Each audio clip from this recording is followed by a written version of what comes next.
Hello everybody, welcome to this week's art lesson. And this week we are going to be exploring an artist who is known by some as a bit of a dreamer. Has anybody ever said that about you? Well, that's what Marc Chagall's parents said to him when he was younger. He was one of nine, a family of nine. But the young Marc did have a dream. He wanted to become an artist when he was older. In many of his paintings, we see how he uses his imagination to literally turn things on their head, turn things upside down.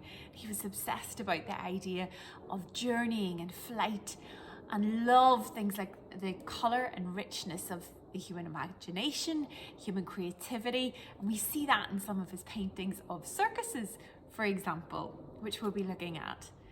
But there's one of his paintings in particular, a very interesting form of portraiture that shows his relationship to his hometown that I want to really unpick and investigate further.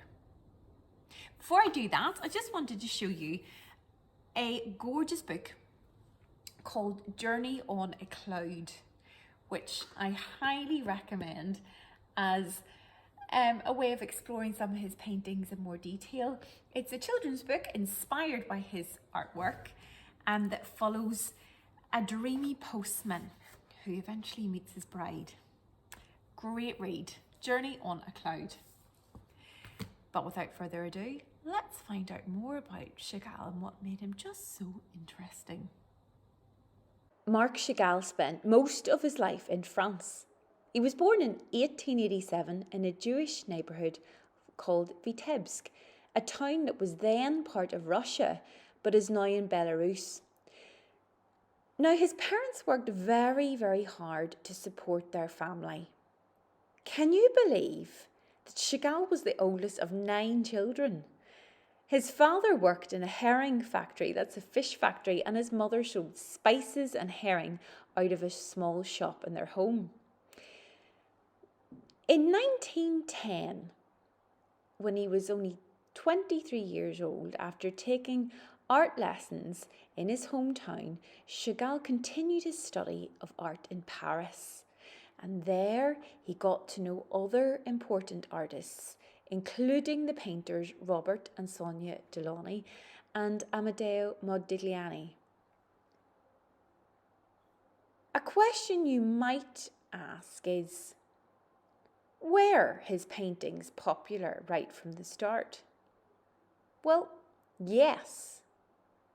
Perhaps because they not only told his story, but also captured the feelings and desires of other people.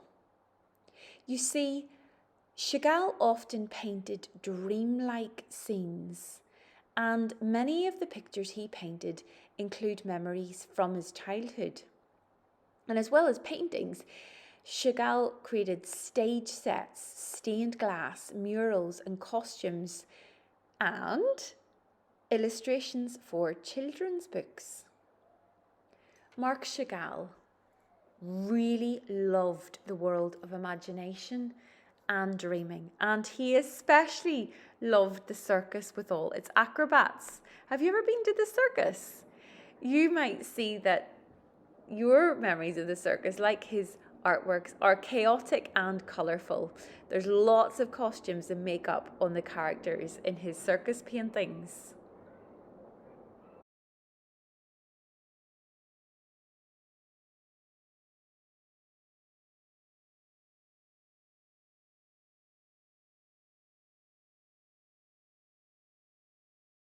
There's something very magical and dreamlike about this next painting by Chagall that we're going to look at today. It's one of his earliest surviving works, and like these examples, it's full of soft, dreamlike images overlapping each other in a continuous space. This painting is called I and the Village, and it really ignores the laws of gravity. Objects are upside down. Things appear to float. Chagall chose to focus not on perspective, how things really look, but on colour, form and shape. Let us find out more. I and the Village is a bit of a narrative, storytelling self-portrait that shows memories of Chagall's childhood in Vitebsk. This is a dreamy painting, and you've got images of the Russian landscape as well as symbols from folk stories and his Jewish religion. He made it the year after he left Russia and settled in Paris. You might say Chagall was feeling a little homesick. The picture can be broken down into 5 key sections. The first at the top right includes a scene of Chagall's hometown with a church, some houses and 2 people. If you look really closely, the women in some of the houses in the village are actually upside down. And that really shows the dreamlike quality of the painting. Below that, we see a green-faced man who some critics say is Chagall.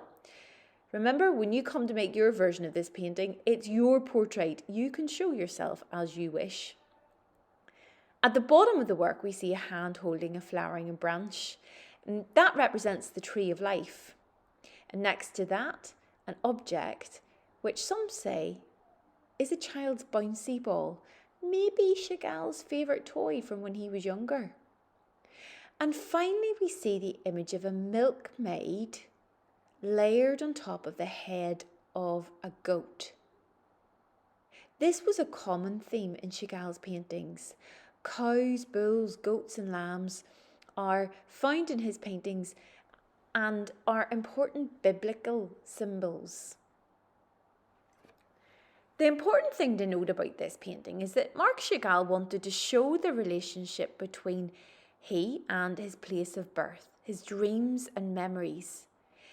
He remembers how as a little child, lines, angles, triangles and squares carried me far away to enchanting horizons. Can you see how often in this painting he makes shapes overlap to make other broken up shapes? This is a very emotional work. It's a visual diary of Marc Chagall's life, his dreams and beliefs. Do you have a religion or a world belief that's important to you? Think then, how might you show that in your portrait today, if that's what you choose to do? Let's take a look at how you might approach your own version of Chagall's I and the Village.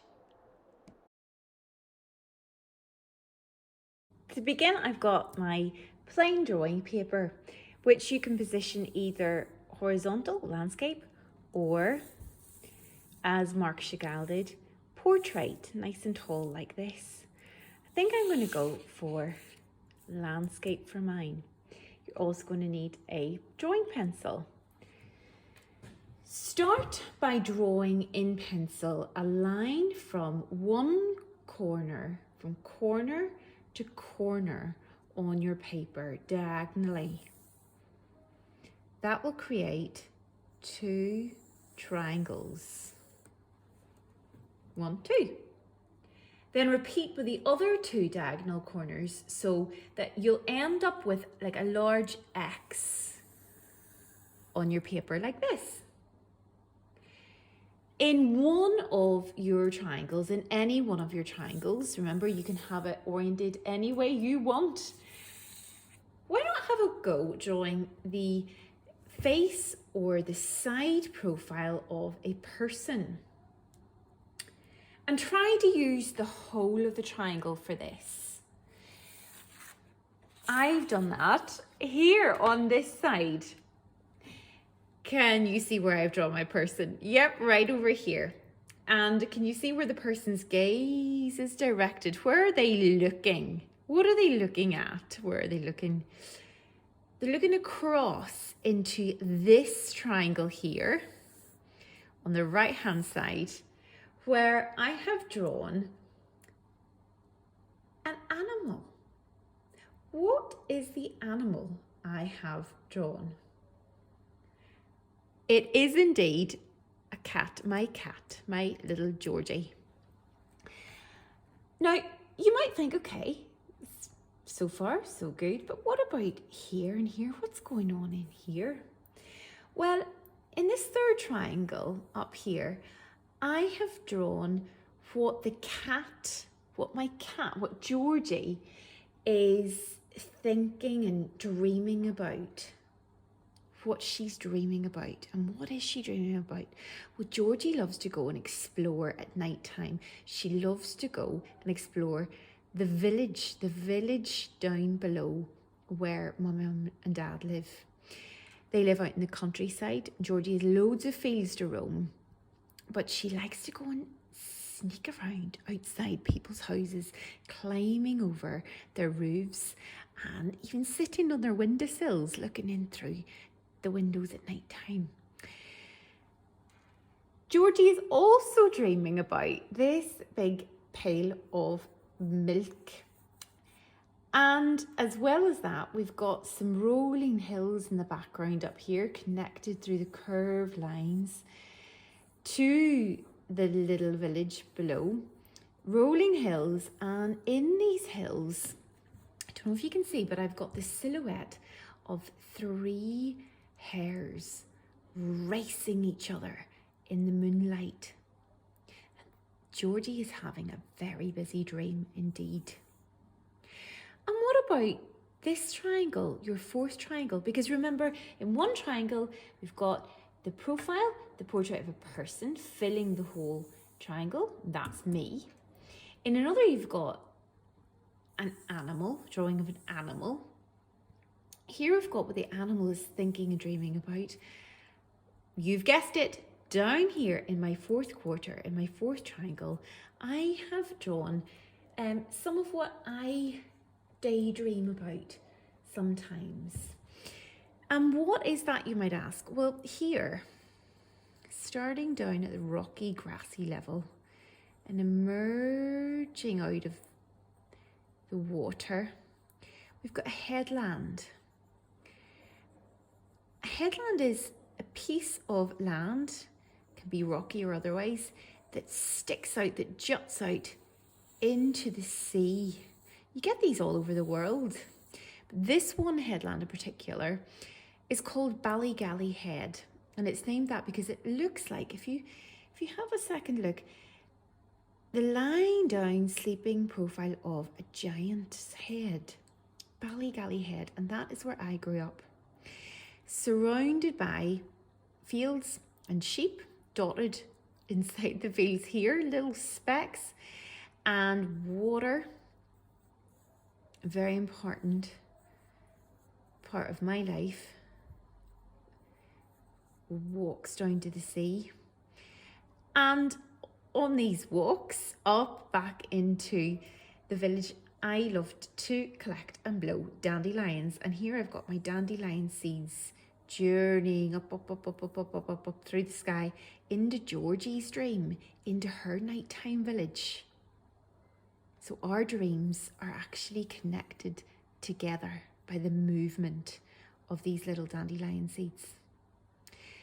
What you are going to do once you have finished drawing,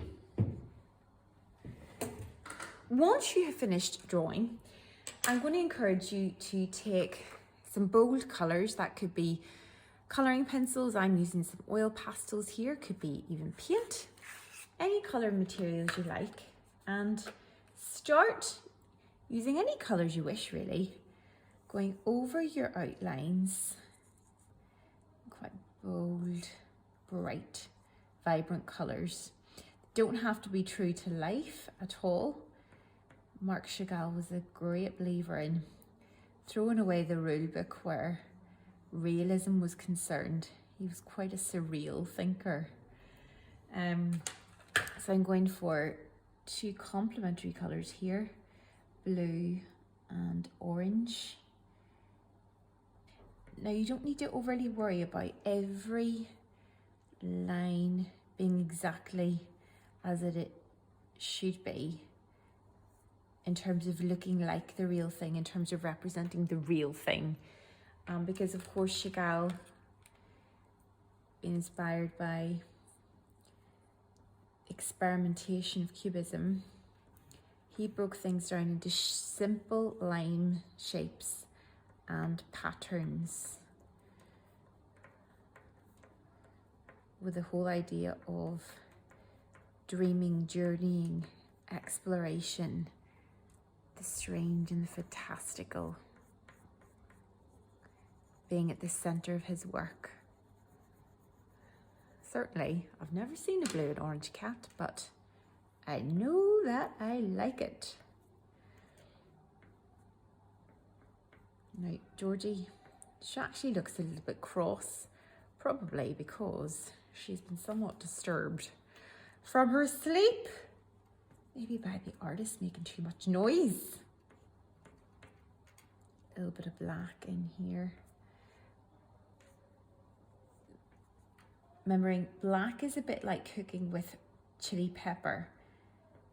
The less you use, the more effective it is. If you're overwhelming your drawing with black, it can really take over. So trying to limit it to just highlighting key parts in black. The nice thing about oil pastel is, of course, you can blend with your index finger. I call this my magic finger. My index finger, it's the finger I use when I'm blending with any kind of pastel, chalk pastel, oil pastel. And it just means when you stick to using one finger for blending, that you're not increasing the risk of getting lots of little mucky fingerprints on your artwork. So stick to your index finger as your special blending finger. Spreading the colour out, so you're seeing less of the lines and more of a solid fill. Okay, might do a little bit more blue in Georgie's body here.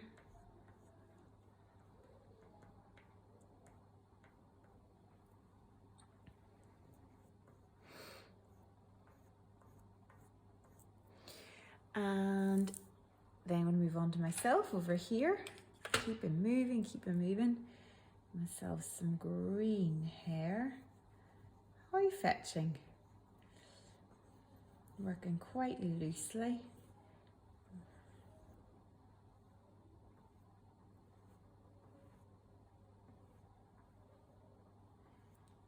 The pencil is a great thing because it allows you to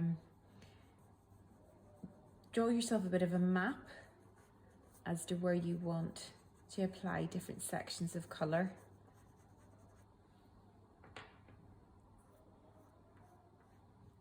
And what colours should you use? Well, the colours that excite your mood, the colours that kind of match the dream quality,